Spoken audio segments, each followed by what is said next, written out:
Na ngoja kuchumvi. Kuna mguno wa mwanamke mwenye gubu. Ambaye ni mjamzito afa na gubu.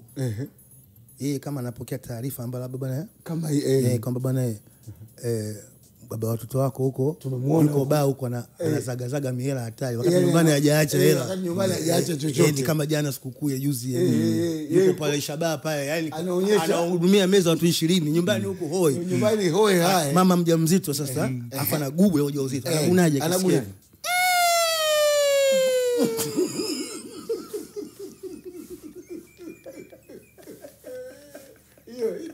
Hiyo sasa CAG afunguka mzizi wa tatizo ulipo, aibua utata mwingine, uamuzi wa wizara na mkataba wa kuendesha uwanja wa ndege wa kimataifa wa Kilimanjaro KIA. Bwana hiyo nimeipenda hiyo yani nyumbani yani mpaka saa 6 hiyo siku ya sikukuu yani.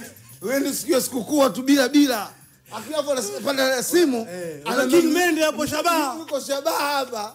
Yani wake wanne wamemzunguka King Mende. Mwaga yani. Nyumbani mpaka saa 6 hata kitu. 6 mchana yani siku ya sikukuu. Akamwacha waifu ujauzito.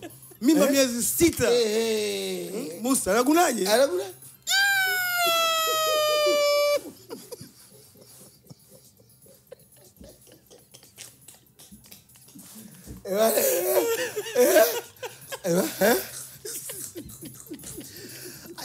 Hiyo chumvi hiyo lazima nichukue boda hiyo hiyo uzuri wa dawa pale chapu kwa haraka anakuja ondoka machawa lazima taarifa mapema. Mama alivyoondoka baba kwa jinsi mama alivyoondoka huko nyumbani baba kama venue venue